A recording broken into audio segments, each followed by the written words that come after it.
Hi everyone, this is विपुल अग्रवाल, आपका educator. स्वागत करता हूं आपका साइंस एंड फन पर। तो बच्चों, आज के इस लेक्चर में हम लोग स्टार्ट कर रहे हैं हमारा क्लास 11th बिजनेस स्टडीज का चैप्टर नंबर 4, जो कि है बिजनेस सर्विसेज। इस चैप्टर को स्टार्ट करने से पहले आई होप आप लोगों ने चैप्टर नंबर 3 तक पढ़ लिया होगा।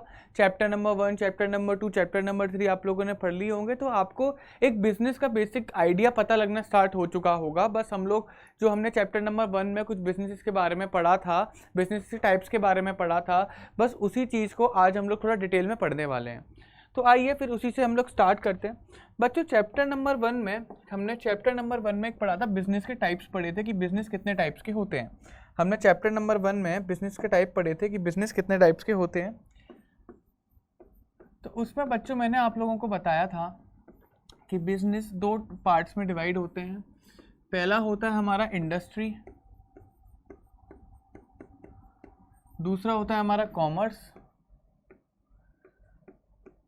कॉमर्स के फिर अगेन 2 टाइप्स होते हैं। पहला टाइप होता है हमारा ट्रेड, दूसरा होता है हमारा एड्स टू ट्रेड, या फिर हम इसे ऑक्सिलरीज टू ट्रेड भी बोल सकते हैं। ठीक है। इंडस्ट्री की मैंने आपको 3 टाइप्स बताई थी, प्राइमरी इंडस्ट्री, सेकेंडरी इंडस्ट्री और टर्शियरी। क्लियर है। मैंने इसमें आप लोग ज़्यादा डिटेल में ना जाते हुए बस मैं बेसिक बता देता हूँ कि मैंने टर्शियरी इंडस्ट्री के बारे में आप लोग बताया था बच्चों। इसको हम सर्विस इंडस्ट्री भी बोलते हैं, सर्विस इंडस्ट्री भी बोलते हैं। और इस सर्विस इंडस्ट्री का काम क्या होता था? सपोर्ट करना होता था हमारी सेकेंडरी इंडस्ट्री को, हमारी प्राइमरी इंडस्ट्री को। प्राइमरी इंडस्ट्री और सेकेंडरी इंडस्ट्री को सपोर्ट करना इसका काम होता था। और इसके अंदर जो चीज़ें आती थी सर्विस इंडस्ट्रीज के अंदर, वो थी हमारी बैंकिंग, इंश्योरेंस, टेलीकम्युनिकेशन,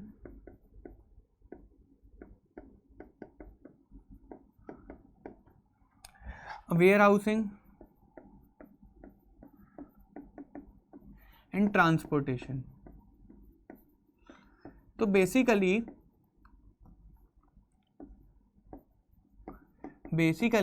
तो इन सर्विस इंडस्ट्री यानी कि banking, insurance, telecommunication, warehousing and transportation क्या काम करते थे? प्राइमरी और सेकेंडरी इंडस्ट्री को क्या करते थे बच्चों? सपोर्ट करते थे।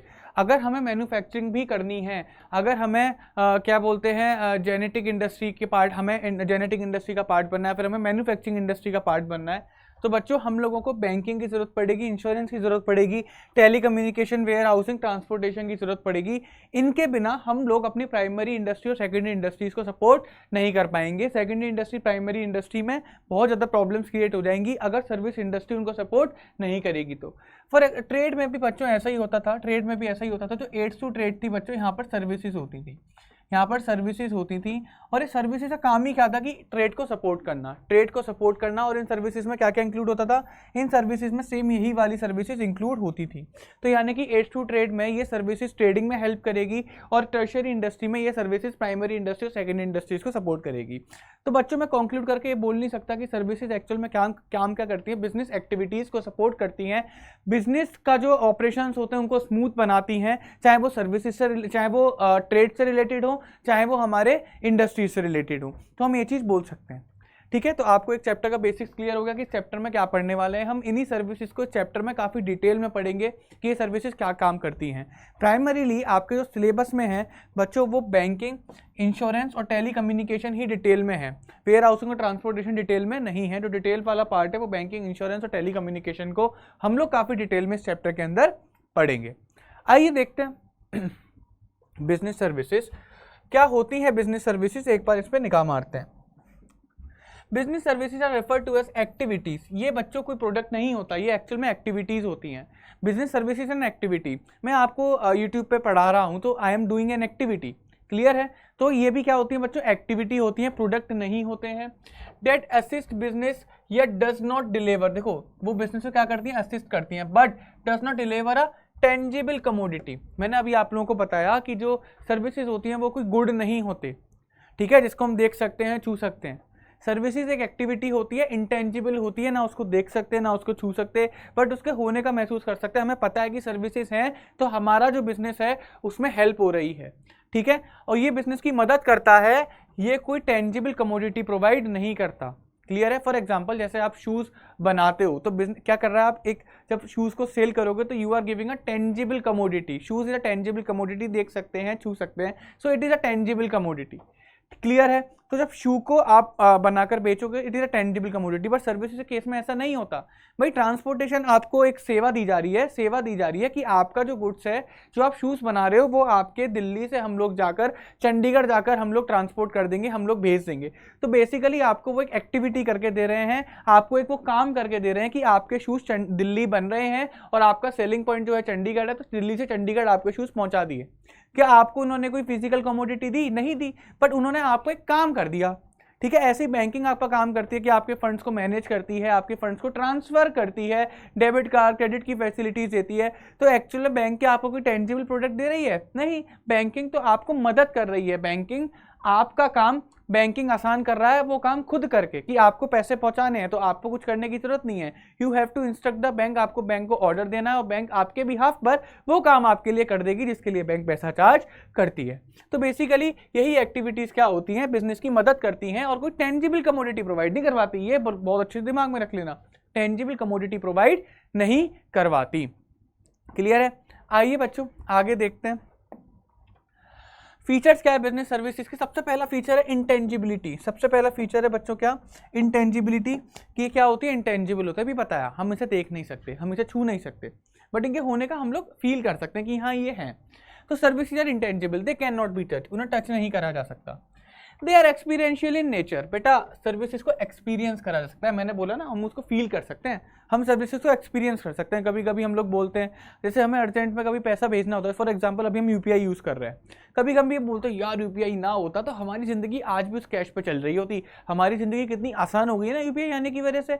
तो हम लोग अगर ये स्टेटमेंट बोलते हैं तो it is upon the experience of UPI. UPI हमें एक एक्सपीरियंस देता है जो कि एक्चुअल में हमारी लाइफ को बहुत ज़्यादा आसान करता है।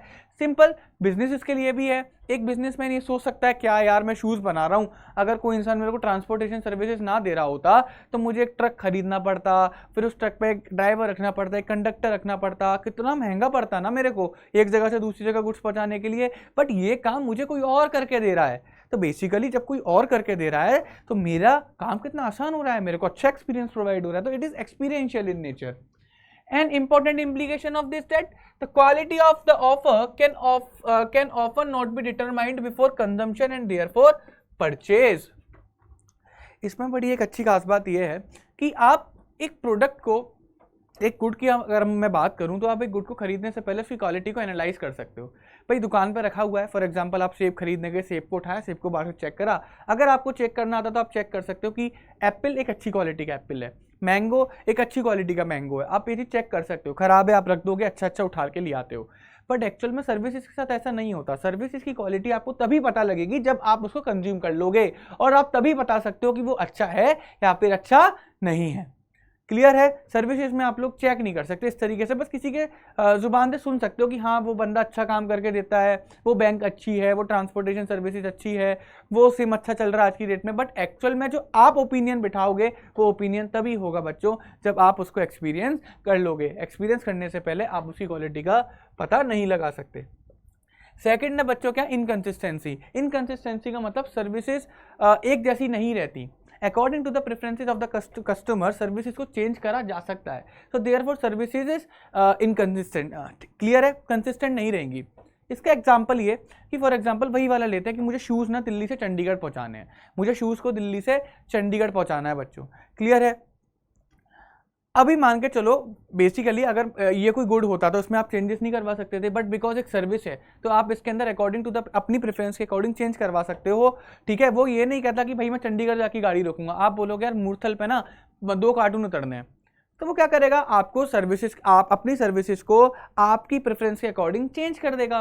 वो अपनी गाड़ी को पीछे मूर्थल पर रोक लेगा, वहाँ से 2 कार्टून उतार लेगा, देन आपकी गाड़ी चंडीगढ़ चली जाएगी। तो अकॉर्डिंगली आपके प्रेफरेंस के अकॉर्डिंग सर्विसेज को चेंज भी करा सकता है। तो ठीक है, सर्विसेज हमेशा सेम नहीं रहती, इनकंसिस्टेंट होती है। क्यों होती है? क्योंकि कस्टमर प्रेफरेंस के अकॉर्डिंग उसको चेंज करा जा सकता है। तो the second important characteristic of services is inconsistency. There is no standard tangible product, कोई स्टैंडर्ड टेंजिबल प्रोडक्ट नहीं है। Services have to be perform exclusively each time. Services का काम ही है कि भाई according to the preference of the customer, हम उसको हर बार कस्टमर की प्रेफरेंस के अकॉर्डिंग बना कर देंगे। बात आई समझ में या फिर नहीं आई? बिल्कुल। थर्ड है बच्चों क्या? इनसेपरेबिलिटी। इनसेपरेबिलिटी का मतलब क्या हुआ कि प्रोडक्शन और कंजम्पशन आपस में सेपरेबल नहीं है, वो एक जैसे हैं। सर्विसेज के केस में बच्चों जिस टाइम पर सर्विसेज प्रोवाइड कराई जा रही हैं, आपको उसी टाइम पर सर्विसेज कंज्यूम करनी पड़ेंगी। फॉर एग्जांपल कि आप अगर डॉक्टर के पास जाएंगे तो जब आपको डॉक्टर प्रेस्क्रिप्शन बता रहा है, जब आपको डॉक्टर आपकी शरीर में कमियां बता रहा है, आपको तभी उन कमियों पर सुनना पड़ेगा, आपको तभी क्या बोलते हैं उसके दवाइयां खानी पड़ेंगी। डॉक्टर ने आपको दवाइयां लिख के दी, आप ये नहीं बोल सकते कोई बात नहीं दवाइयां तो लिख के दे दी ना, मैं 15 दिन बाद खाना स्टार्ट कर दूंगा। नहीं, उसकी सर्विसेज बेकार, आपको वो दवाइयां तभी खानी पड़ेंगी। क्लियर है? वो डॉक्टर ने आपको बताया, आपको सलाह दी, तो आपको सलाह को तभी मानना पड़ेगा। क्लियर है? आप बात के लिए उस सलाह को नहीं छोड़ सकते, क्योंकि फायदा भी तभी होगा। बात आई समझ में? क्लियर है या फिर नहीं है? फॉर एग्जाम्पल अगर ट्रांसपोर्टेशन सर्विसेज, उस ट्रांसपोर्ट वाले ने बोला कि सर हमारी गाड़ी यहाँ से 9 बजे निकलेगी, आप कृपया करके अपना गुड्स 9 बजे तक भेज दीजिएगा।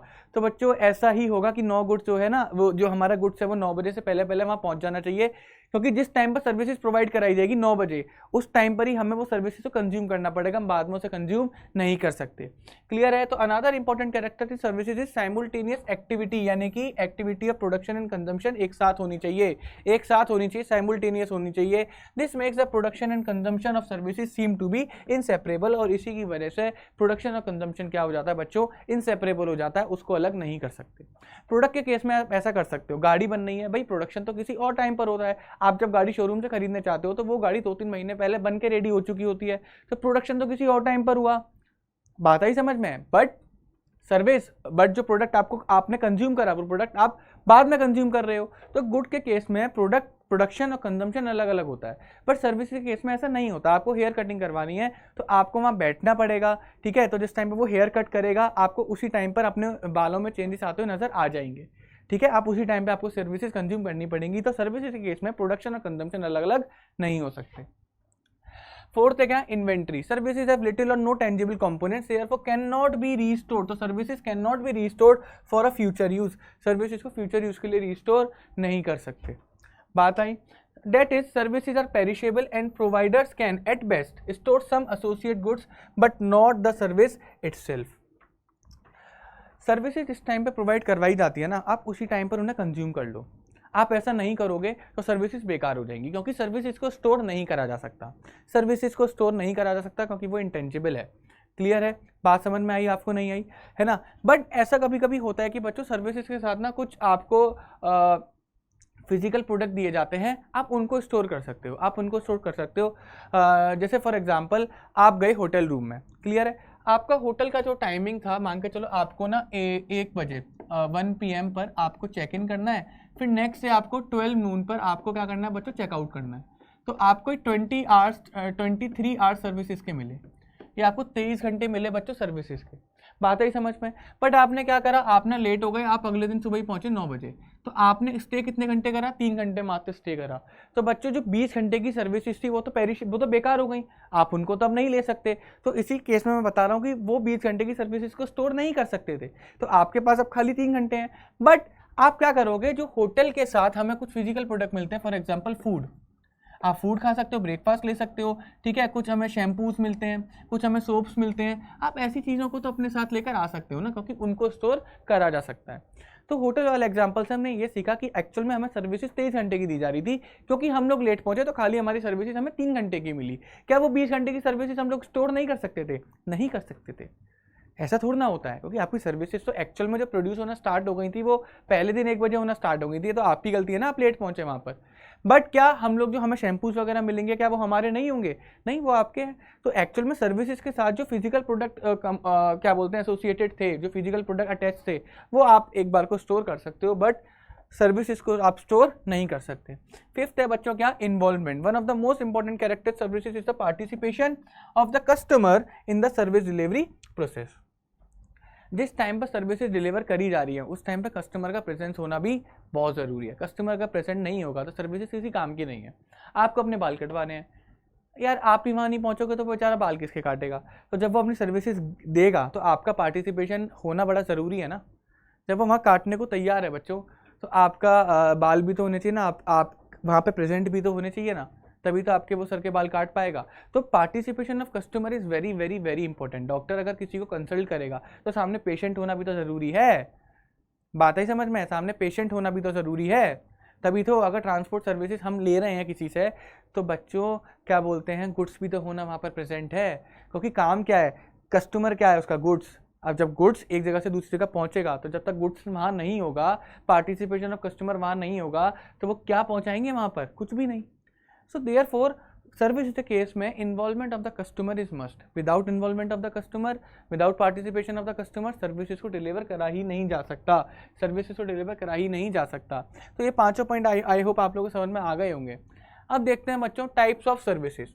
पहली टाइप ऑफ सर्विसेज क्या है, बिजनेस सर्विसेज। दूसरी क्या है, सोशल सर्विसेज। तीसरी क्या है, पर्सनल सर्विसेज। नाम से कुछ कुछ आपको आइडिया पड़ गया होगा। What do you mean by the business services, अभी पीछे पढ़कर आ रहे हैं। यानी कि वो सेवाएं, वो सर्विसेज जो कि बच्चों हमें एक्चुअल में बिजनेस में हेल्प करती हैं।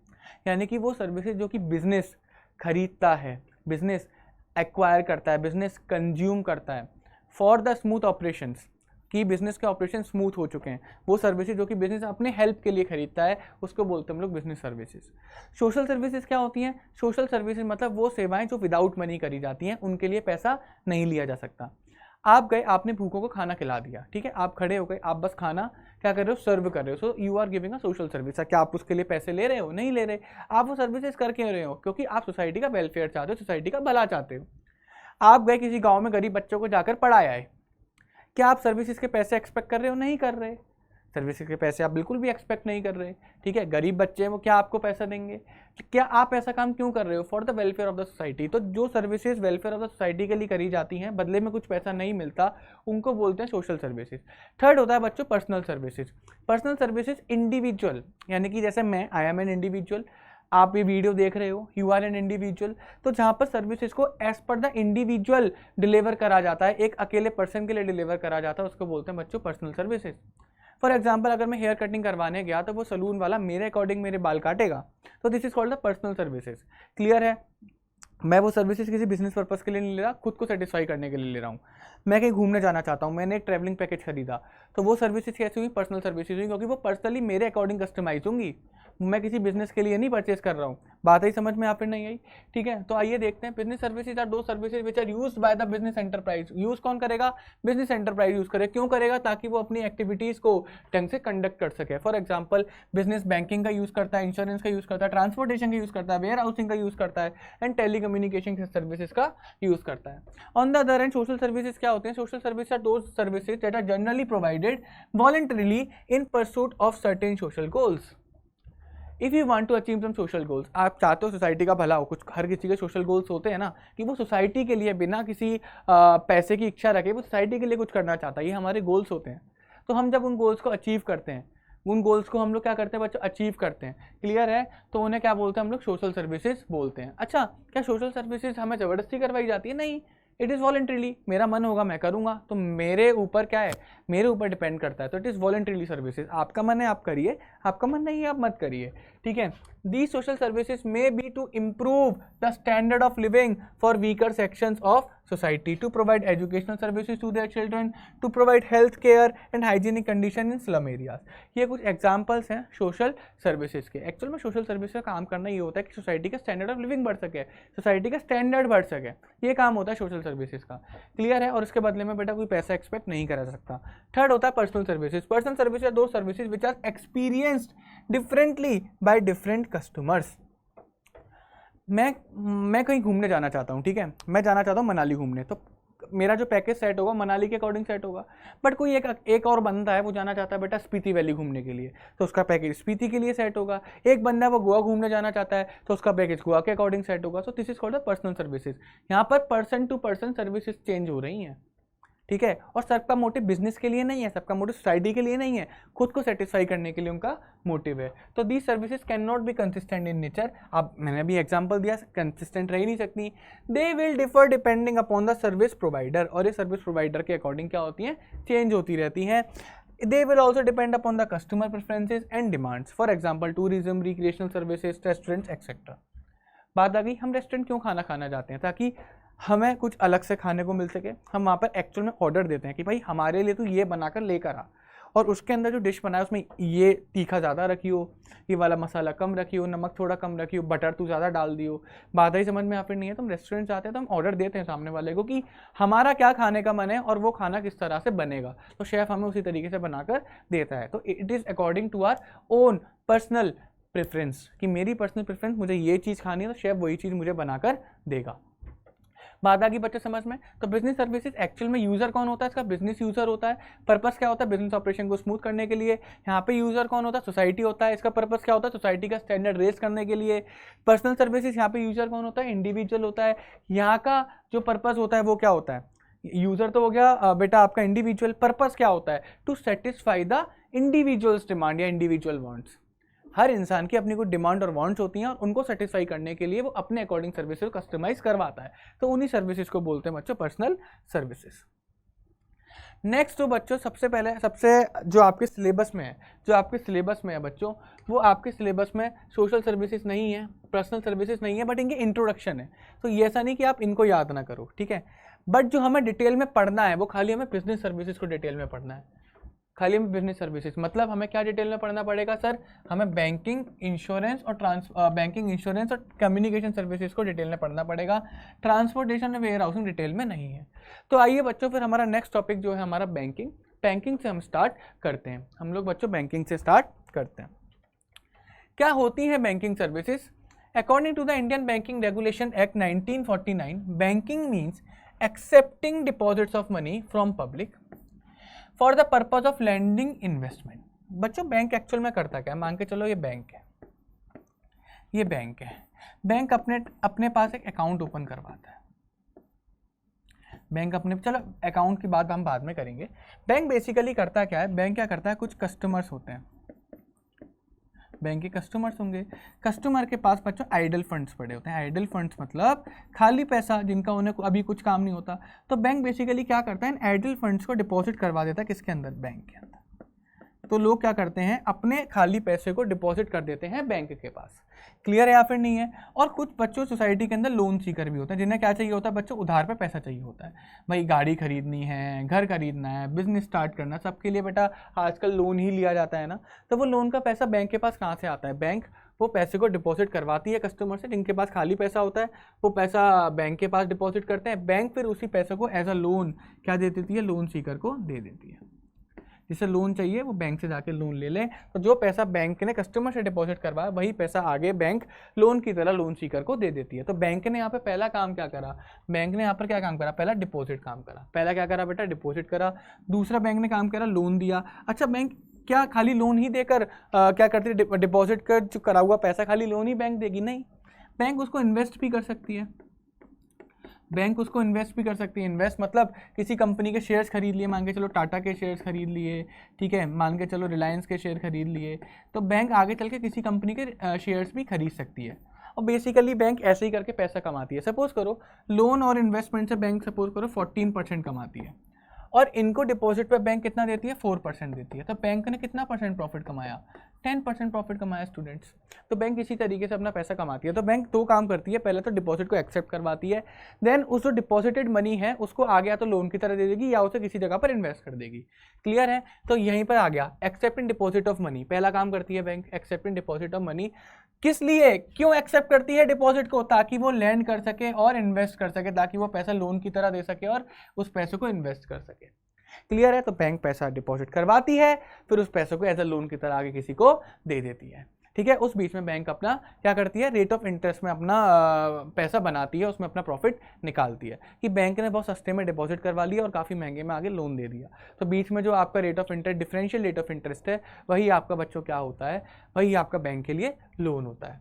बात आ गई समझ में? और ये डेफिनेशन किसने दी है बच्चों, according to the Indian banking regulation act. ठीक है, इंडियन बैंकिंग रेगुलेशन एक्ट 1949 में बैंक की ये डेफिनेशन दी है, तो एग्जैक्टली इस डेफिनेशन को एज इट इज याद करना, इसके अंदर कोई भी छेड़खानी या फिर चेंज करने की कोशिश मत करिएगा। Types of bank account, sir ये क्या होता है? पहला होता है सेविंग्स डिपॉजिट बैंक अकाउंट। ये ऑलमोस्ट आपके घर में ऑलमोस्ट 18 साल से जितने ऊपर के व्यक्ति होंगे, चाहे आपकी मम्मी, आपके पापा, आपके बड़े भाई बहन या फिर आपके चाचा चाची, आपके दादा दादी, उन सब का खुला हुआ होता है बैंक के अंदर सेविंग डिपॉजिट बैंक अकाउंट, जो कि एक इंसान पर्सनल यूज़ के लिए बैंक में कोई अकाउंट ओपन करवाएगा। बैंक में हम जाकर एक खाता ओपन करवाते हैं, अकाउंट ओपन करवाते हैं, उसमें अपना पैसा डिपॉजिट करते हैं for the purpose of saving. ठीक है, सेविंग का मतलब हम उसको पर्सनल यूज़ के लिए पैसे को यूज़ करेंगे। ठीक है, हम उस पैसे को पर्सनल यूज़ के लिए इस्तेमाल करेंगे।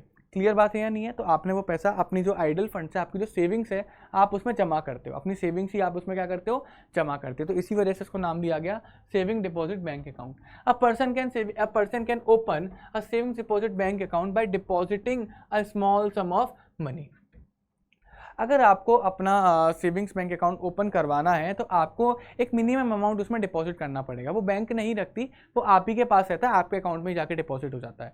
फॉर एग्जांपल पीएनबी में बैंक अकाउंट खुलवाने के लिए मिनिमम 3,000 रुपये चाहिए, एसबीआई में बैंक अकाउंट खुलवाने के लिए 3,000 रुपये चाहिए, एचडीएफसी में बैंक अकाउंट खुलवाने के लिए 10 से 15,000 रुपये चाहिए। तो ऐसे करके हर बैंक की एक लिमिट होती है कि भाई आपको कम से कम इतना पैसा बैंक के अंदर जमा करना पड़ेगा, तभी आपका अकाउंट ओपन होगा। वो पैसा आपका ही होता है, आप उस पैसे को विड्रॉ कर सकते हो। ठीक है, बैंक उस पैसों को अपने पास नहीं रखती है।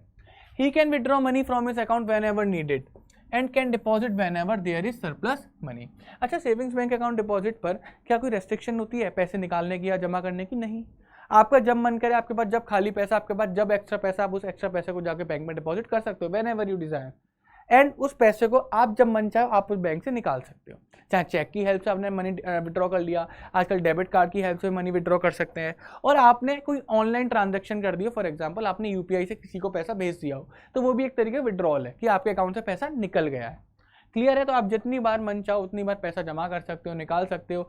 Rate of interest generally lower than the FD. अभी एफडी क्या होता है सब पढ़ते हैं, मैं आपको एक चीज़ बता देता हूँ। जितने भी बैंक अकाउंट होते हैं ना, उसमें सबसे कम रेट ऑफ इंटरेस्ट जो होता है वो सेविंग्स डिपॉजिट बैंक अकाउंट पर ही होता है। सेविंग बैंक अकाउंट पर ही सबसे कम पैसा होगा, सेविंग्स अकाउंट पर ही बच्चों सबसे कम रेट ऑफ इंटरेस्ट मिलता है। अप्रॉक्सीमेटली 3.5 से 4.5% तक मिलता है, इससे ज़्यादा नहीं मिलता, बहुत कम मिलता है। हमारे रेट ऑफ इन्फ्लेशन से भी काफ़ी कम मिलता है। और आप लोग आजकल देख भी पा रहे होंगे कि काफ़ी चर्चा में इसी वजह से शेयर्स आ गए हैं। ठीक है, आजकल लोग एफडी पे ही भरोसा नहीं करते क्योंकि उसका रेट ऑफ इंटरेस्ट कम है। लोग चाहते हैं कि हमें रेट ऑफ इंटरेस्ट एटलीस्ट 12% तो मिले, जो कि शेयर मार्केट आसानी से दे देता है, इंडेक्स फंड्स आसानी से दे देते हैं, म्यूचुअल फंड्स आसानी से दे देता है। क्लियर बात है या नहीं है? सेकंड पढ़ते हैं current deposit bank account. Sir ये जो अकाउंट था, ये जो बैंक अकाउंट था, वो हमने पर्सनल पर्पस के लिए ओपन करा था, इस पे हमें रेट ऑफ इंटरेस्ट मिलता भी था।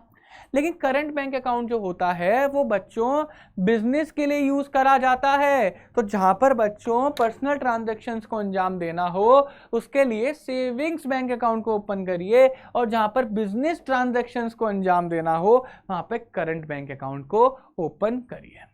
रीज़न इज सिंपल कि बिजनेस की में जो ट्रांजेक्शन्स होती हैं वो बहुत ज़्यादा होती हैं। एक ही दिन के अंदर बहुत बार विड्रॉ करा जाता है, एक ही दिन के अंदर बहुत बार डिपॉजिट करा जाता है। तो आपकी ट्रांजैक्शन आपस में मिले नहीं, आपका एक अलग से क्या रहे एंटिटी कॉन्सेप्ट बना रहे जो आपने अकाउंट से पढ़ा था। इसी वजह से इट इज़ ऑलवेज एडवाइजेबल, अब तो मैंडेटरी भी कर दिया है कि आप करंट बैंक अकाउंट खुलवा कर ही अपने बिजनेस की ट्रांजेक्शन कर सकते हैं। तो current deposit accounts are opened by a businessman, ये बिजनेसमैन ओपन करता है for the business transactions. The account holder can deposit and withdraw money whenever desired. जब मन करेगा तब क्या बोलते हैं डिपॉजिट कर सकता है, विड्रॉ कर सकता है। ऐसे ही सेविंग्स बैंक अकाउंट में भी है, पर जनरली करंट बैंक अकाउंट में नंबर ऑफ ट्रांजैक्शंस बहुत ज़्यादा होती हैं, अमाउंट ऑफ ट्रांजैक्शन ज़्यादा होती हैं, वॉल्यूम ऑफ ट्रांजैक्शंस भी ज़्यादा होती है। मतलब यहाँ पर तो यार इंसान 20-25-30 हज़ार रुपये एक बार डिपॉजिट कर दिए, फिर 1-2 बार निकाल लिए, ऐसे करेगा। बट बिजनेस के अंदर डेली लाखों की ट्रांजैक्शन चलती हैं। क्लियर है? और वो पर्सनल नहीं होती, वो बिजनेस की होती हैं। Withdrawals are always made by cheque, यहाँ पर विड्रॉल्स के लिए चेक का यूज़ करा जाता है।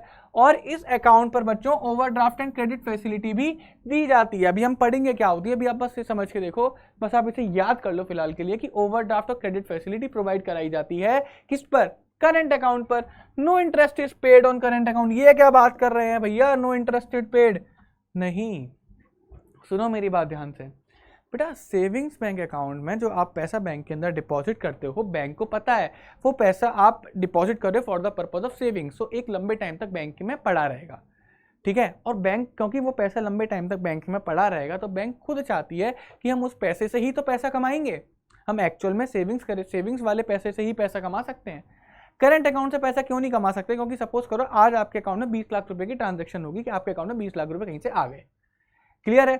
बट बैंक को पता है, क्योंकि ये इंसान बिजनेस कर रहा है, ये 20 लाख रुपए में तो गारंटी की बात है 19 लाख रुपए किसी को पेमेंट करेगा आज ही आज में, और वही होता है, एक साइड से 20 लाख रुपए आए और दूसरी साइड से बेटा क्या बोलते हैं 19-20 लाख रुपए फिर चले जाते हैं, क्योंकि हमें किसी का पेमेंट भी करना पड़ता है। बिजनेस के अंदर रेवेन्यूज भी होते हैं और बिजनेस के अंदर एक्सपेंसेस भी होते हैं। तो इसी वजह से बैंक्स के लिए बहुत डिफिकल्ट हो जाता है करंट अकाउंट के पैसे का यूज़ करके बच्चों आगे लोन देना, क्योंकि पता नहीं होता ना कब अकाउंट में कम बैलेंस होगा, कब अकाउंट में बहुत ज़्यादा भी बैलेंस होगा। इसी वजह से सेविंग्स अकाउंट में थोड़ी स्टेबिलिटी ज़्यादा होती है, क्लियर है। तो इसी वजह से इस पर इंटरेस्ट पे नहीं करा जाता। और इसका पर्पस ना बेटा अपनी सेविंग्स को बढ़ाना नहीं होता है। इसका पर्पस क्या होता है? करंट अकाउंट का कभी भी पर्पस ये नहीं होता कि हमारा सेविंग्स इंक्रीज हो, नहीं, उसके लिए सेविंग्स बैंक अकाउंट है। करंट अकाउंट का पर्पस ये होता है कि हमारा बिजनेस का काम आसान होना चाहिए। तो जब एक इंसान बिजनेस को हेल्प करने के लिए, अभी मैंने बताया था ना करंट अकाउंट खोला गया बिजनेस की हेल्प करने के लिए, तो एक इंसान जब बिजनेस में मदद चाहता है तो भैया उसको इंटरेस्ट नहीं मिलेगा। इनफैक्ट उसे कुछ इस अकाउंट को ओपन करवाने के लिए चार्जेस देने पड़ते हैं बैंक को, कुछ सर्विस चार्ज देने पड़ते हैं बैंक को करंट अकाउंट खुलवाने के लिए। तो करंट अकाउंट पर इंटरेस्ट तो मिलती नहीं है, ऊपर से बैंक कुछ हमसे खर्चा भी ले लेती है, क्योंकि बेसिकली बैंक अपने फ़ायदे को ओपन नहीं करवा रही, बैंक हमारे फ़ायदे को ये अकाउंट ओपन करवाती है ताकि हमारे बिजनेस के अंदर क्या मिल सके बच्चों, सपोर्ट मिल सके। इसी वजह से बैंक इस पर इंटरेस्ट नहीं देती है और बैंक उल्टा पैसा चार्ज करती है, क्योंकि बैंक एक्चुअल में क्या करती है, यहाँ पर मेहनत करती है। बैंक एक्चुअल में हमारी मदद करती है कि हमारा बिजनेस बहुत क्या बोलते हैं अच्छे फ्लो में चलता है। सपोज करो करंट अकाउंट नहीं होता, आज से हम लोग बात कर रहे हैं 100 साल पहले की, करंट अकाउंट जैसी कोई चीज़ थी ही नहीं। उस टाइम पर अगर हमें पेमेंट करना पड़ता था, हमने पढ़ा था ना फर्स्ट चैप्टर में, हुंडिया कॉन्सेप्ट क्यों आया था? क्योंकि कॉइन्स बहुत भारी होते थे, ठीक है, एक जगह से दूसरी जगह ले जाने के लिए। तो बैंकिंग एक्चुअल में क्या कर रहा है कि वो लोगों के ऊपर जो लोड रहता है ना कि हम आप अपने पैसे को एक जगह से दूसरी जगह पहुंचाएंगे कैसे, बैंक एक्चुअल में आपको उस प्रॉब्लम को सॉल्व करता है। अभी आप किसी पार्टी को फ़ोन करो, हाँ भाई सर जी आपके पास 12 लाख रुपए निकल रहे हैं, क्या कब दे रहे हो उन्हें? वो बोलेगा सर पड़े तो हैं पर मैं आपके पास भिजवाऊँ कैसे? और जब आप तो बैंकिंग है कहोगे एक काम करो करंट अकाउंट में लगवाओ, जल्दी से एक नेफ्ट करवा दो मेरे अकाउंट पे, आरटीजीएस करवा दो मेरे अकाउंट पे, नेफ्ट नहीं आरटीजीएस करवा दो मेरे अकाउंट पर। वो कहेगा हाँ ठीक है, सर्विसेज मिली बैंक की तरफ से और उसकी वजह से आपको पेमेंट जल्दी मिला, आपका काम हुआ या फिर नहीं हुआ। तो इसी वजह से करंट डिपॉजिट अकाउंट पर इसी वजह से इंटरेस्ट चार्ज नहीं करते हैं। थर्ड है बच्चों रिकरिंग डिपॉजिट अकाउंट आरडी। अब आरडी के अंदर क्या होता है, हर महीने एक फिक्स अमाउंट को डिपॉजिट करा जाता है, हर महीने एक फिक्स अमाउंट को डिपॉजिट करा जाता है। सेविंग्स डिपॉजिट में क्या देख रहे थे आप लोग, सेविंग्स अकाउंट में क्या देख रहे थे कि आप कितना भी पैसा कभी भी डिपॉजिट कर सकते हैं। आरडी में ऐसा नहीं है। जब आप आरडी ओपन करवाते हो तो बैंक आपसे पूछता है कितने रुपए की आरडी ओपन करनी है, हमने कहा 5,000 रुपए की आरडी ओपन करनी है, तो 5,000 रुपए का फिक्स अमाउंट और हर महीने कटेंगे, हर महीने मांग के चलो हर महीने की 30 तारीख को 5,000 रुपए आपके सेविंग्स अकाउंट से कट जाएंगे। तो रिकरिंग डिपॉजिट अकाउंट एसोसिएटेड होता है सेविंग्स डिपॉजिट अकाउंट से। तो एक्चुअल में बच्चों क्या हुआ, आरडी अकाउंट एक ऐसा खाता है जहां पर हर महीने एक अमाउंट डिपॉजिट होता रहेगा। जैसे 5,000 रुपए की आरडी है तो हर महीने 5-5 हज़ार उसके अंदर डिपॉजिट होते रहेंगे, क्लियर। और आरडी मांग के चलो, सपोज करो ये जो आरडी है बच्चों, हमने 5,000 की जो आरडी है वो आरडी हमने 36 मंथ्स के लिए ओपन करवाई, तो कितने महीने तक पैसे कटेंगे आपके 36 मंथ तक। तो आप कितना पैसा जमा करोगे, 36 मंथ तक आप पैसा जमा करोगे, जो कि होता है बच्चों आपका 1,80,000, जो कि होता है बच्चों आपका कितना 1,80,000 रुपीज़। क्या इस पर इंटरेस्ट भी मिलता है? हाँ, आरडी पे क्या मिलता है, इंटरेस्ट मिलता है। अगर मान के चलो इस पर 18,000 रुपये का इंटरेस्ट मिला तो आपको मैच्योरिटी पे यानी कि 36 महीने खत्म होने के बाद आपको कितना पैसा मिलेगा, आपको 1,98,000 रुपीज़ मिलेंगे। तो इस तरीके से कुछ आरडी काम करती है, क्लियर है। जो रेट ऑफ इंटरेस्ट होता है ना आरडी के ऊपर वो हायर होता है किससे, सेविंग्स डिपॉजिट अकाउंट से। तो यानी कि सेविंग्स डिपॉजिट बैंक अकाउंट का इंटरेस्ट कम होता है किससे, आरडी से, और आरडी का इंटरेस्ट कम होता है किससे, एफडी से। तो एफडी का इंटरेस्ट रेट ऑफ इंटरेस्ट सबसे ज़्यादा होता है, ठीक है। करंट अकाउंट में तो रेट ऑफ इंटरेस्ट होता ही नहीं है, तो वो तो इस लीग से बाहर है, ठीक है, बच्चे कौन से, savings deposit bank account, recurring deposit bank account, fix deposit bank account. तो उसमें सबसे ज़्यादा रेट ऑफ इंटरेस्ट मिलता है एफडी में, उससे कम मिलता है आरडी में, सबसे कम मिलता है सेविंग्स डिपॉजिट बैंक अकाउंट में। तो अब देख लेते हैं एक बार एफडी। एफडी तो बच्चों पक्का आप लोगों ने सुन रखा होगा कि एक बार एक लमसम अमाउंट, एक इकट्ठा अमाउंट हम लोग डिपॉजिट कर देते हैं बैंक के पास। क्लियर है। जैसे फॉर एग्जाम्पल अगर हम इसी में देखें तो हम क्या करते हैं, एफडी के केस में मान के चलो मैंने 5 लाख रुपए एक बार में डिपॉजिट कर दिया। 5 लाख इज लमसम अमाउंट, मतलब अब मुझे कुछ और डिपॉजिट नहीं करना, मैंने एक बार में क्या कर दिया बच्चों, 5 लाख रुपए जमा कर दिया। अब इस पर मुझे क्या मिलेगी, इंटरेस्ट मिलेगी। मैंने मान के चलो 3 साल को जमा करा, 3 साल में मुझे इस पर 1 लाख रुपए इंटरेस्ट मिली, तो 3 साल में मेरे को वापस कितना पैसा मिलेगा, 6 लाख। तो ये होती है बच्चों एफडी। अब एफडी पे सबसे ज़्यादा इंटरेस्ट क्यों मिलता है भाई, बेसिकली एक ही रीज़न है, बैंक को पता है कि इसने 5 लाख रुपए जमा करे हैं और 3 साल के लिए जमा करें, यानी कि 3 साल से पहले तो ये पैसे नहीं निकालेगा। 3 साल से पहले पैसे क्यों निकालेगा, नहीं निकालेगा 3 साल से पहले, तो हम इस पैसे को 3 साल तक आंख बंद करके यूज़ कर सकते हैं। आंख बंद करके इस पैसे को 3 साल तक यूज़ करा सकता है। तो बैंक का कितना फ़ायदा हो रहा है एफडी की वजह से। तो बैंक चाहती है कि कस्टमर एफडी करे, इसी वजह से बैंक ज़्यादा रेट ऑफ इंटरेस्ट देती है एफडी के ऊपर। क्या सर एफडी का रेट ऑफ इंटरेस्ट सेम रहता है? एफडी का रेट ऑफ इंटरेस्ट बढ़ सकता है अगर आपका टेन्योर ज़्यादा हो। तो जितना ज़्यादा एफडी का टेन्योर होगा, जितना ज़्यादा एफडी का टाइम होगा, रेट ऑफ इंटरेस्ट उतना ज़्यादा ही बैंक आपको देती है, रेट ऑफ इंटरेस्ट उतना ही ज़्यादा आपको मिलेगा। बात आ गई समझ में। Important services provided by the bank. Bank कुछ इंपॉर्टेंट सर्विसेज प्रोवाइड करती है, आइए देखते हैं एक बार। सबसे पहली सर्विसेज क्या होती है बच्चों, bank draft. It is a financial instrument, ये बड़ा इंपॉर्टेंट वर्ड है, इसको बिल्कुल जुबान पर रख लेना। फाइनेंशियल इंस्ट्रूमेंट क्या होता है, through which money can be remitted, मतलब transferred from one person to another person. A bank draft can be obtained from a bank after depositing required amount in the bank. इसको समझने के लिए सबसे अच्छा है, सपोज करो एक इंसान है राजेश है, राजेश चाहता है कि वो आदित्य को पैसे ट्रांसफर करे।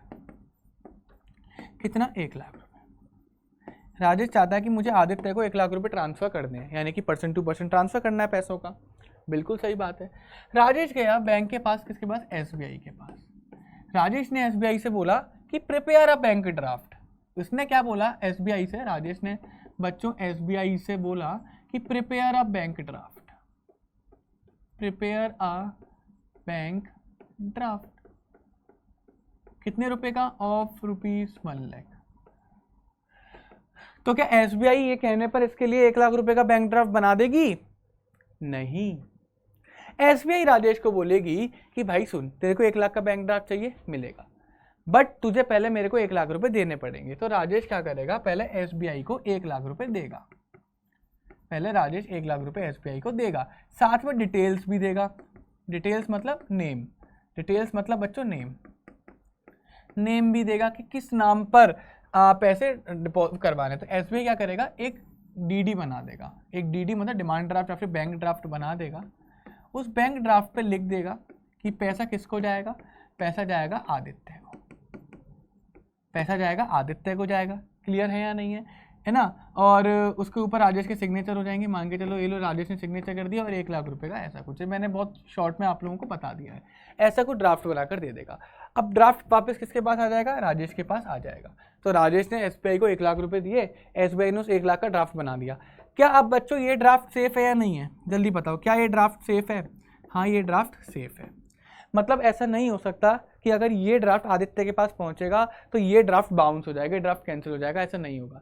क्योंकि इसमें पहले हमने पैसे जमा करवाए, उसके बाद हमने एक एक्नॉलेजमेंट दिया कि हाँ एसबीआई के पास 1 लाख पहुंच गए हैं। तो एक्चुअल में एसबीआई जो है आदित्य की बैंक को, आदित्य की बैंक सपोज करो किसके पास, पीएनबी के पास है, तो पीएनबी को ये बैंक ड्राफ्ट एक तरीके से एश्योरेंस दे रहा है कि भैया पैसे आ चुके हैं, तो इतने पैसे आदित्य के बैंक में ट्रांसफर कर दे। क्लियर है। तो एसबीआई जो पैसे भेजेगा ना वो पीएनबी के अकाउंट में भेज देगा, पीएनबी फिर आदित्य का अकाउंट में भेज देगी। और आदित्य का अकाउंट कब, आदित्य को पैसे कब मिलेंगे, जब राजेश ये जो है ना ड्राफ्ट है, ड्राफ्ट आदित्य को दे देगा। तो एसबीआई ने ड्राफ्ट बना कर दिया, ठीक है। तो जैसे ही एसबीआई ने ड्राफ्ट बनाया, एसबीआई ने ये पैसा ट्रांसफर कर दिया किसके पास, पीएनबी के पास। इधर ड्राफ्ट को ट्रांसफर कर दिया राजेश ने आदित्य के पास। तो जैसे ही आदित्य पीएनबी में अपना ड्राफ्ट दे देगा, ठीक है, तो पीएनबी को पता लग गया हाँ यही आदित्य है और यही 1 लाख रुपए इसको ट्रांसफर करने, तो पीएनबी उसको 1 लाख रुपए ट्रांसफर कर देगा।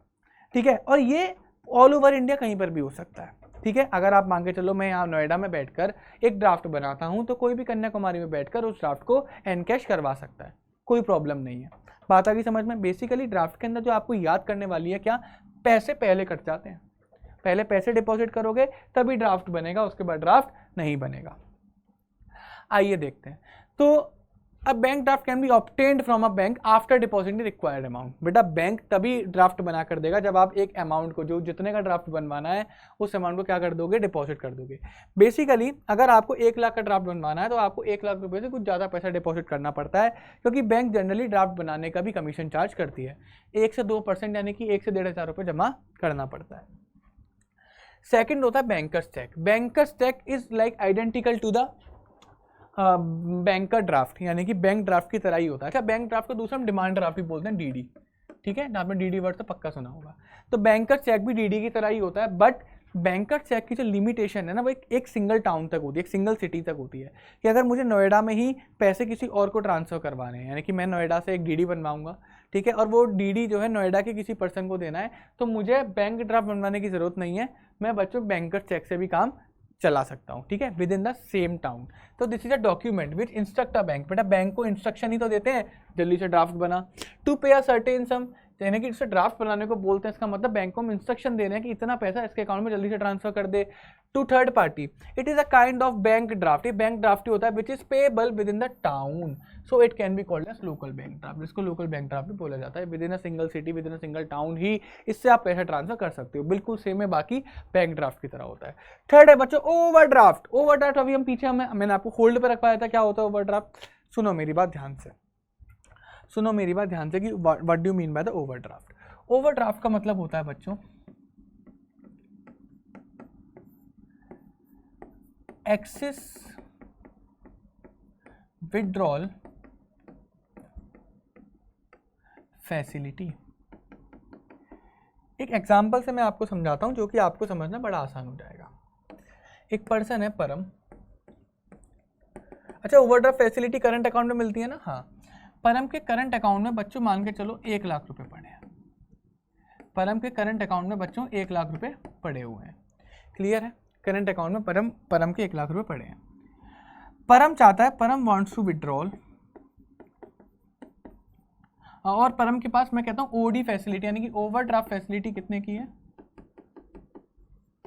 ओवरड्राफ्ट फैसिलिटी परम के पास 2 लाख रुपए की है ना। तो परम वांट्स टू विड्रॉ ₹3 लाख। अब परम तो 3 लाख रुपए बैंक से विड्रॉ करना चाहता है, तो क्या वो कर सकता है, नहीं कर सकता, ये सबसे बड़ा क्वेश्चन है। और आप इसका आंसर प्लीज कमेंट बॉक्स में लिखना भी। क्या परम 1 लाख रुपए से ज़्यादा, नहीं कि 3 लाख, 1 लाख रुपए पड़े और वो 3 लाख विड्रॉ करना चाहता है, क्या परम ऐसा कर सकता है। हाँ, परम ऐसा कर सकता है, क्योंकि करंट अकाउंट पर एक फैसिलिटी मिलती है, जैसे बोलते हैं ओवरड्राफ्ट फैसिलिटी, कि आप अपने अवेलेबल बैंक बैलेंस से ज़्यादा पैसा विड्रॉ कर सकते हो। वो कितना ज़्यादा विड्रॉ कर सकते हो, जितना ज़्यादा पैसा विड्रॉ कर सकते हो उसी को बोलते हैं बच्चों ओवरड्राफ्ट फैसिलिटी। यानी कि परम 1 लाख रुपए के बाद 2 लाख रुपए तक और विड्रॉ कर सकता है। तो परम मैक्सिमम कितना विड्रॉ कर सकता है, परम मैक्सिमम 3 लाख विड्रॉ कर सकता है। मैक्सिमम परम कितना विड्रॉ कर सकता है, 3 लाख विड्रॉ कर सकता है। तो ओवरड्राफ्ट, तो क्या परम 3 लाख विड्रॉ कर सकता है। हाँ, परम 3 लाख विड्रॉ कर सकता है। क्लियर है।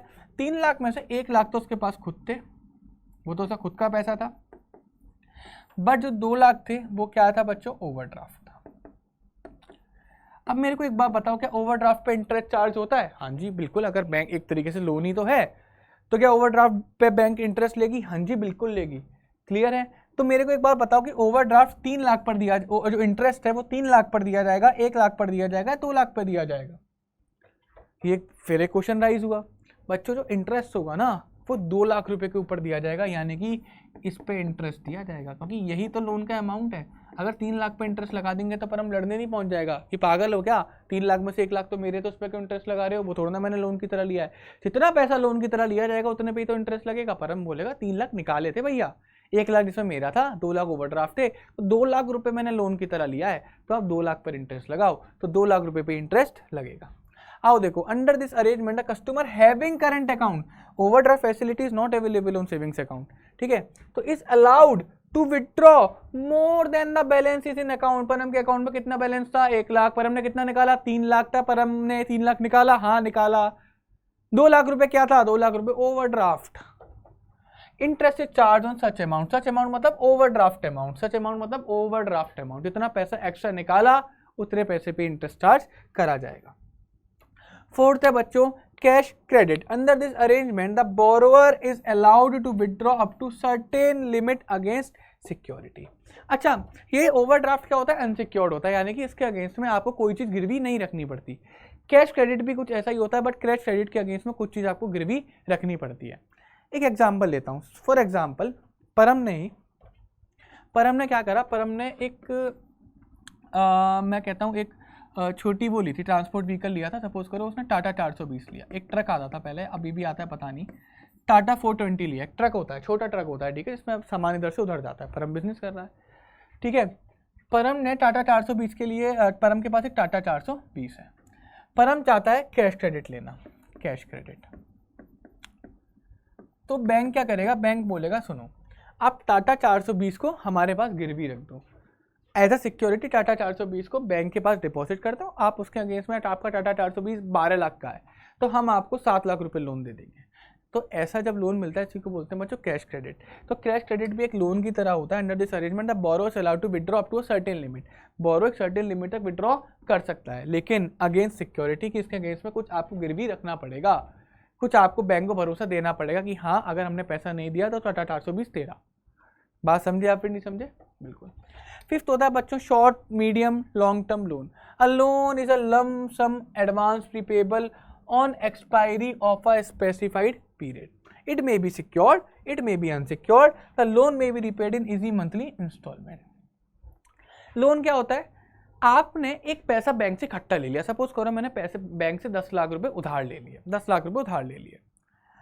अब वो पैसा मैं टुकड़ों में बैंक को वापस करूंगा। तो जो 10 लाख रुपए मैंने बैंक से उधार लिए, उस लमसम लिया ना, इकट्ठा उधार लेके टुकड़ों में वापस कर रहा हूँ ना, तो जो मैंने इकट्ठा उधार लिया बैंक से वो क्या हुआ बेटा, लोन हुआ। तो 10 लाख रुपए हुआ, वो क्या हुआ, लोन का अमाउंट हुआ। अब उसको बैंक को मैं टुकड़ों में वापस करूंगा। जो बैंक को पैसा मैं टुकड़ों में वापस करूंगा उसको बोलते हैं EMI, इजी मंथली इंस्टॉलमेंट। वो टुकड़े सेम रहेंगे कि 10 लाख रुपए की अगर मैं 20,000 रुपये इंटरेस्ट वो EMI दे रहा हूँ तो हर महीने 20,000 रुपये देनी पड़ेगी। क्लियर बात है या नहीं है? तो वो EMI का क्या रहेगा, अमाउंट सेम रहेगा। अच्छा, जब आप लमसम अमाउंट लेते हो तो कुछ टर्म्स एंड कंडीशन होती हैं, उसमें लिखा होता है कि यार पैसा आपको वापस कैसे करना है। क्लियर है? तो वही ये इसका लाइन का मतलब वही है, on expiry of a specified period, कि जैसे 1 महीना खत्म होगा तो आपको इतना रुपया वापस करना पड़ेगा, 2 महीना खत्म होंगे तो आपको इतना रुपया और देना पड़ेगा। वो अमाउंट सेम होता है और जितना पैसा आपको वापस देना पड़ता है उसी को बोलते हैं बच्चों EMI। लोन में भी सिक्योर्ड और अनसिक्योर्ड, मतलब अगर कुछ गिरवी रखकर लोन ले रहे हो तो वो सिक्योर्ड लोन होता है कि उसके अगेंस्ट में आपने कुछ सिक्योरिटी डिपॉजिट करी है। और अनसिक्योर्ड लोन क्या होता है कि आप बिना कुछ गिरवी रखे अगर बैंक से कुछ लोन ले रहे हो तो वो अनसिक्योर्ड लोन है कि बैंक के पास कोई सिक्योरिटी नहीं है। अगर आपने बैंक का पैसा मार लिया तो बैंक आपसे पैसा वसूलने के लिए बड़ी दिक्कत होगी, ठीक है। तो अनसिक्योर्ड लोन एक्चुअल में कस्टमर्स की गुडविल के ऊपर दिए जाते हैं कि कस्टमर क्या पैसा वापस कर देता है, उसका हिस्ट्री चेक करी जाती है। अगर कस्टमर टाइम से सारा पैसा वापस कर रहा है हिस्ट्री के अंदर तो उसको अनसिक्योर्ड लोन दे दिया जाता है, अदरवाइज सिक्योर्ड लोन ही चलता है। Home loan is a secured loan. Home loan जब आप लेते हो तो घर के कागज बैंक के पास एज अ सिक्योरिटी डिपॉजिट करे जाते हैं। Home loan is secured loan. जितने भी कार लोन होते हैं वो सिक्योर्ड लोन होते हैं, बिजनेस लोन होते हैं वो भी सिक्योर्ड ही लोन होते हैं एक तरीके से। ओवरड्राफ्ट फैसिलिटीज अनसिक्योर्ड होती है वो। कार लोन कैसे सिक्योर्ड हुआ, कार तो हम चलाते हैं बेटा, कार के कागज उनके पास गिरवी रहते हैं। तो कल को आपने कार की EMI नहीं भरी तो क्या होगा एट लास्ट, क्योंकि कागज तो उनके पास है ना, ओनर आज भी वही है। क्लियर है? जब आप पैसा उनको वापस कर दोगे ना पूरा कार की लोन का, तब आपके नाम पर वो कार को ट्रांसफर करते हैं। हायर परचेज एग्रीमेंट बोलते हैं इसे टेक्निकली, ठीक है। तो आपने गाड़ी एक्चुअल में शोरूम से बैंक ने खरीदी, बैंक से आपने गाड़ी को हायर करा है, जिसके बदले में आप बैंक को EMI देते हो।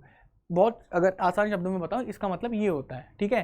तो जैसे ही आप बैंक को सारा पैसा दे देते हो तो बैंक आपका वो हायर परचेज एग्रीमेंट खत्म कर देती है। बैंक बोलती है अब ये गाड़ी मेरी नहीं है, इसका सारा पैसा आ चुका है, अब आप गाड़ी लेके जा सकते हो। अगर आपने पैसा नहीं चुकाया तो क्या होगा बेटा, वो गाड़ी तो वैसे भी बैंक की है ना, बैंक वो गाड़ी आपसे वापस मांग लेगी। बैंक बोलेगा मैंने आपको गाड़ी हायर करी थी, ऐसे किराए की तरह आप गाड़ी चला रहे हो एक तरीके से। अगर आप बैंक से लोन लेते हो तो आप जैसे ही सारा पैसा चुका दोगे वो गाड़ी आपकी, बट उससे पहले वो गाड़ी बैंक की होती है। तो लीगली आप कुछ नहीं कर सकते, बैंक वो आपसे गाड़ी लेके चली जाएगी इन केस अगर आपने पैसा बैंक को टाइम से नहीं लौटाया तो।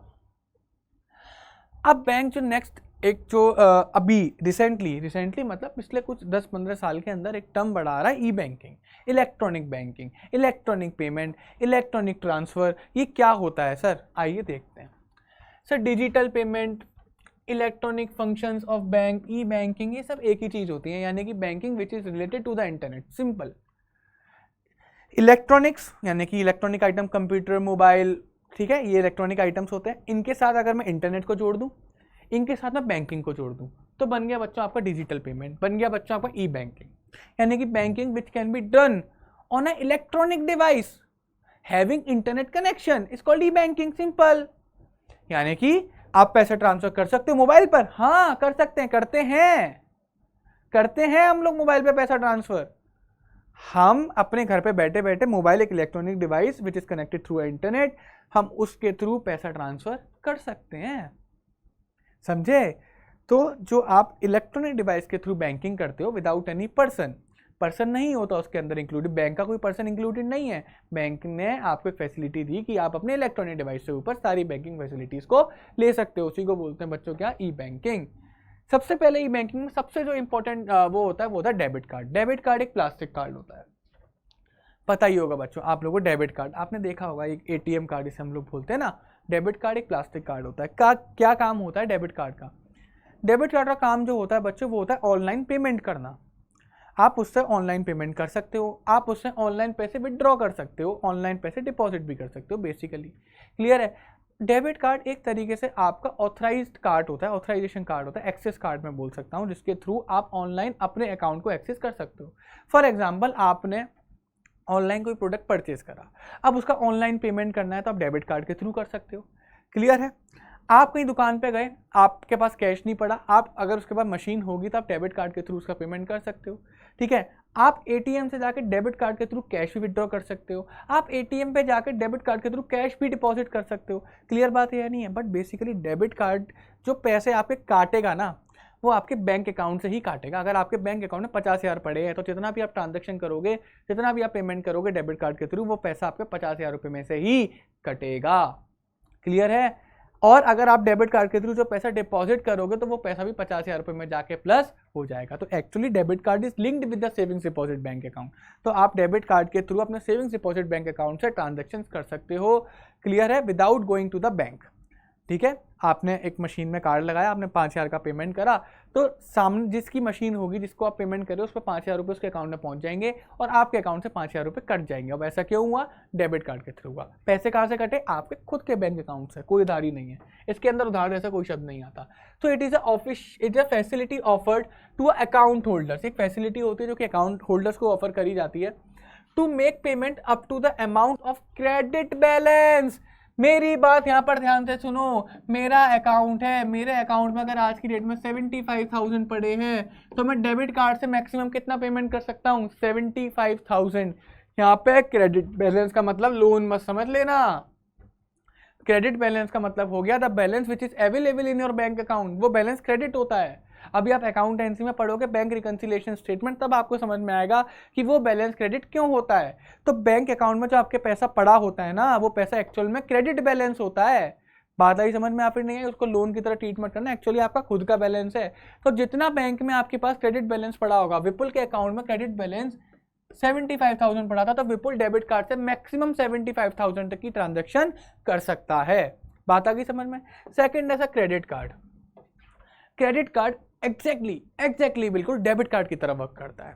But the difference is debit card में पैसे आपके अकाउंट से कट रहे थे, आपके अकाउंट में 75,000 थे, तो आप डेबिट कार्ड में मैक्सिमम ट्रांजेक्शन 75,000 की ही कर सकते हो। बट लेकिन क्रेडिट कार्ड में ऐसा कोई कॉन्सेप्ट नहीं है। क्रेडिट कार्ड मतलब एक अलग अकाउंट होता है, अलग एक लोन अकाउंट की तरह क्रेडिट कार्ड को ट्रीट करा जाता है। क्रेडिट कार्ड सपोज करो आपने क्रेडिट कार्ड इशू करवाया जिसकी जो लिमिट है वो 1,50,000 है, तो इस 1,50,000 की लिमिट का कोई लेना देना नहीं है 75,000 के साथ, ये दोनों अलग अलग है। तो आप 1,50,000 रुपये तक की पेमेंट एक महीने के अंदर क्रेडिट कार्ड के थ्रू कर सकते हो। क्लियर है? क्रेडिट कार्ड के थ्रू कर सकते हो। ये जो फैसिलिटी है आपको, ये जो अकाउंट का जो बैलेंस होता है बैंक आपको प्रोवाइड करता है एज अ लोन। ठीक है? अगर आप टाइम से क्रेडिट कार्ड का पैसा चुकाना भी होता है, ऐसा नहीं कि बैंक ने 1,50,000 रुपये दे दिए, आपने मस्त पैसा उड़ाया, वापस ही नहीं करना, वापस करना होता है। बैंक पैसा कमाती कैसे, सुनो ध्यान से। अगर आपने 1,50,000 रुपये टाइम से वापस नहीं करा तो बैंक उससे बहुत high rate of interest charge करती है। अदरवाइज कुल मिला के 45 to 50 डेज का टाइम पीरियड होता है। अगर आपने उसके टाइम पीरियड के अंदर बैंक का पैसा वापस कर दिया, मान के चलो 1,50,000 रुपये में से आपने 52,000 यूज़ करा, तो 52,000 आपको बैंक को वापस करना पड़ेगा। एक स्पेसिफाइड लिमिट के अंदर करना पड़ेगा कि 50 दिन या 45 to 50 डेज के अंदर पैसा वापस करना पड़ता है। अगर आप इतने दिन के अंदर पैसा वापस कर दोगे तो आपको कोई इंटरेस्ट नहीं देना। अगर आप लेट हो गए तो बेटा पेनल्टी अलग, इंटरेस्ट अलग, बर्बाद कर देता है।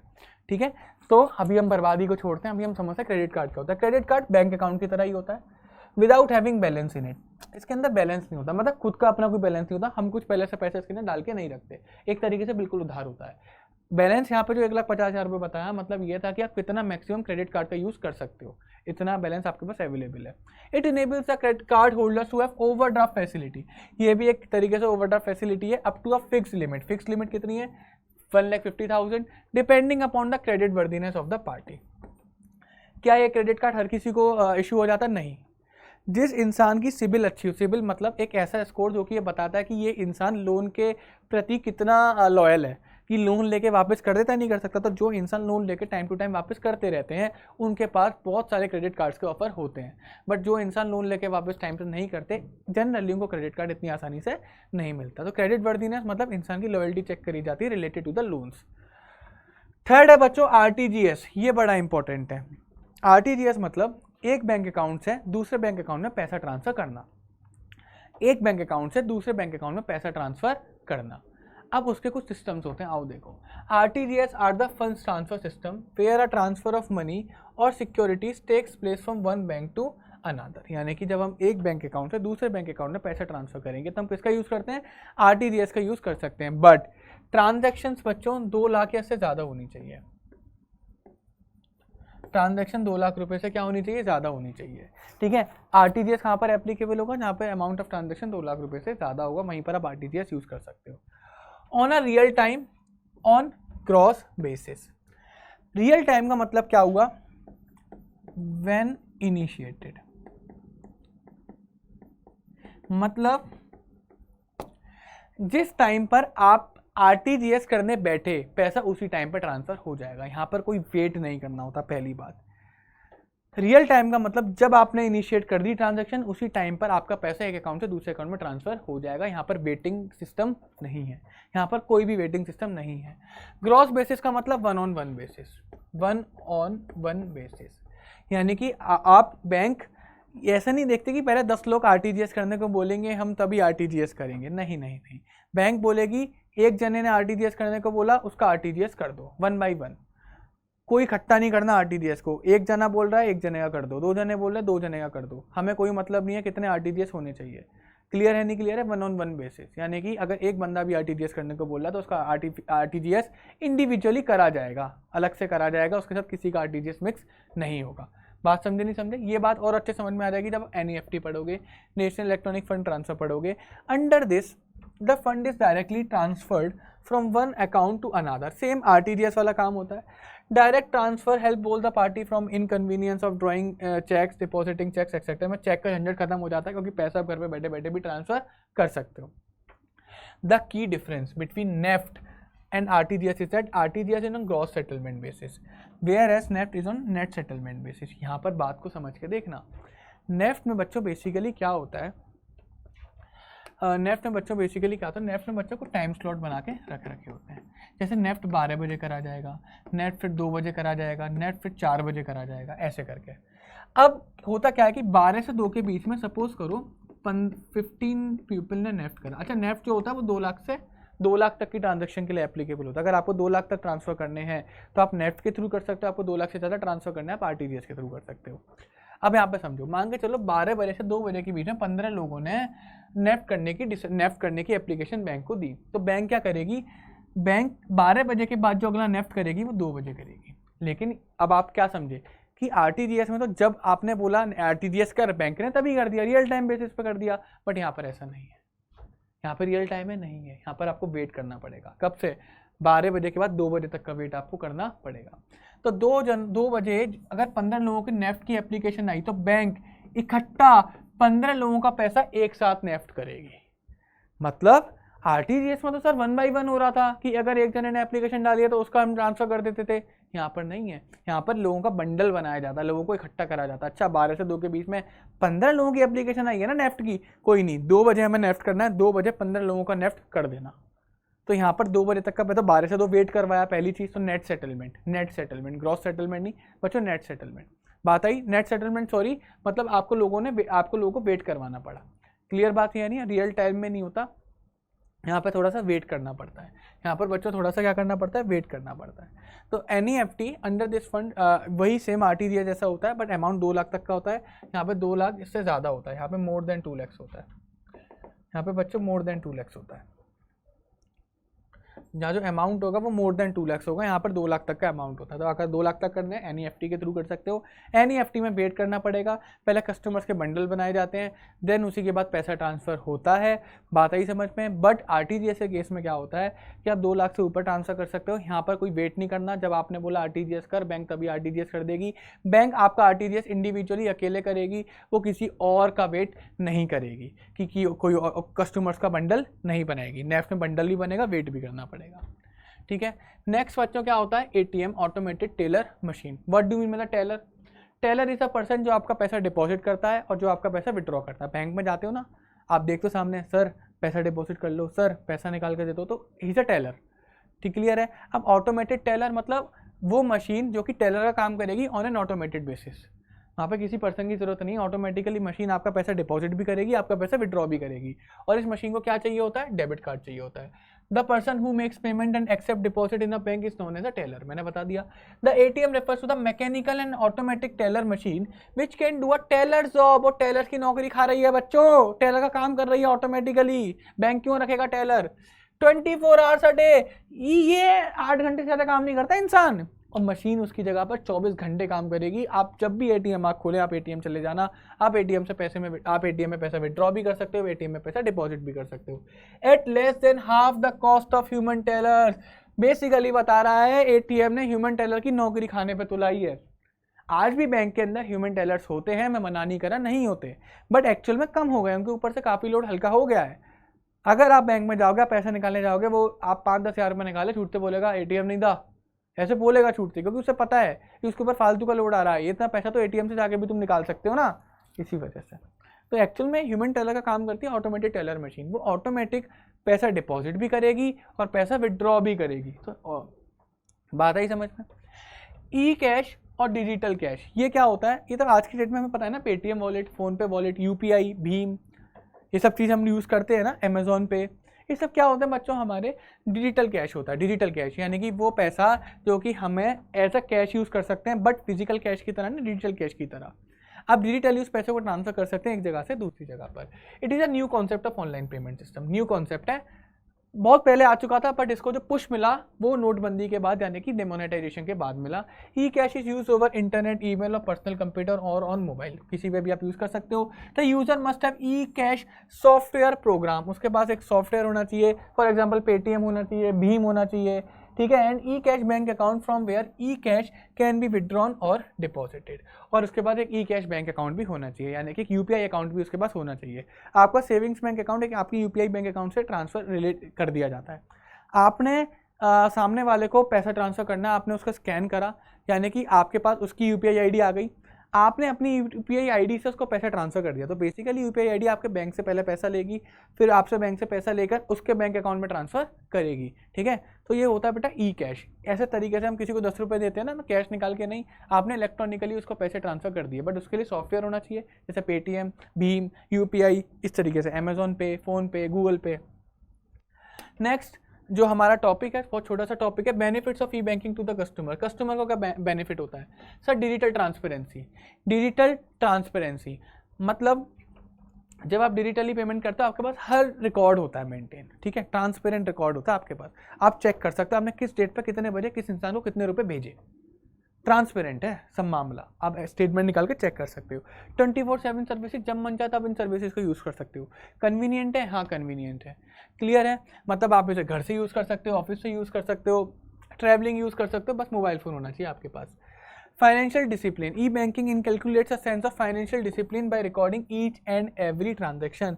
एक तरीके से जब आप यूपीआई वगैरह यूज़ करते हो ना, तो आपको पता होता है कि आपने पूरे दिन में कितना रुपया खर्च करा, तो आपके ऊपर एक डिसिप्लिन मेंटेन करता है, रिस्ट्रिक्शन मेंटेन करता है। अगर आपने डिसाइड करा है कि मुझे पूरे दिन में 200 रुपये से ऊपर खर्च नहीं करने, तो आप इसकी हेल्प से पता लगा सकते हो कि मैंने पूरे दिन में कितने रुपये खर्च करे।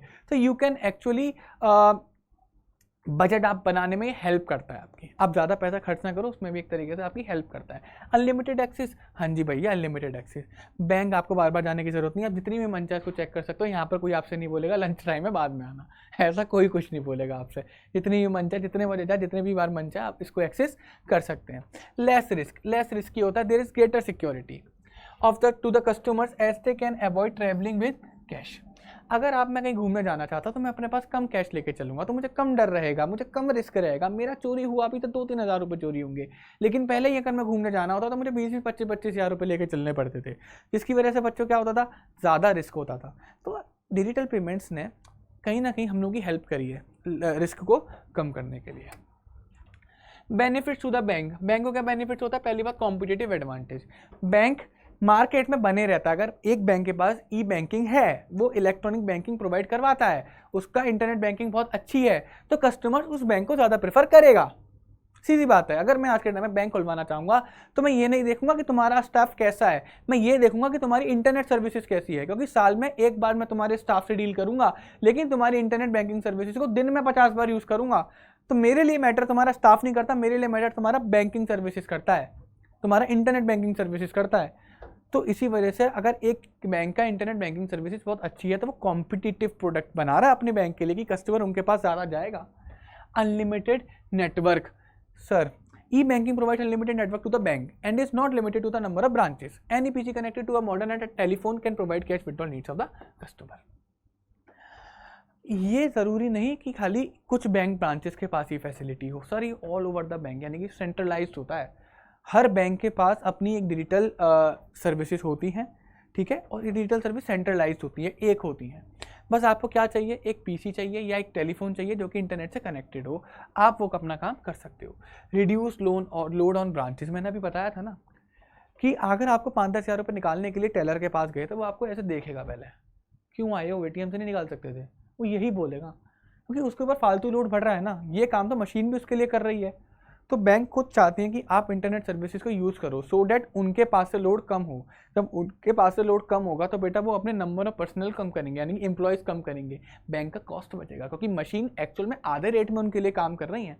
तो वो कस्टमर को क्यों रखें? बेसिकली टेक्नोलॉजी जो है इंसान को क्या कर रही है, रिप्लेस कर रही है। बैंक खुद चाहता है कि आप टेक्नोलॉजी को यूज़ करो जिससे उनको कम बंदे रखने पड़े। अगर एटीएम ना होता तो वहीं पर 4 टेलर बैठे होते, एटीएम है तो एक टेलर से काम चल जाता है, वही डिपॉजिट भी करता है, वही विड्रॉ भी करता है। बात समझे या फिर नहीं समझे? क्लियर है नहीं क्लियर है? पैसे ट्रांसफर करने के लिए पहले 4-4 5-5 बंदे होते थे, बस अब एक बंदा कर देता है, क्योंकि उसे पता है कस्टमर पढ़ा लिखा हो चुका है, वो घर बैठे बैठे अपना काम खुद से कर सकता है। तो इससे बैंक का क्या होता है, लोड भी कम हो जाता है। ठीक है, तो बच्चों आई होप आप लोगों को ये लेक्चर अच्छा लगा होगा। ठीक है, थोड़ा सा लंबा हो गया बट बेसिकली आपको बैंकिंग का पूरा मतलब समझ में आ गया, बैंकिंग सर्विसेज का। तो हमारे इस लेक्चर में आज के लिए बस इतना ही, मिलते हैं फिर नेक्स्ट लेक्चर में। आपको इस लेक्चर के जो नोट्स हैं वो हमारे साइंस एंड वन के ऐप से मिल जाएंगे। तो प्लीज़ हमारे इस चैनल को सब्सक्राइब जरूर करिएगा, इस वीडियो को लाइक जरूर करिएगा और अपने फ्रेंड्स के साथ शेयर भी करिएगा। तब तक के लिए good bye everyone, take care.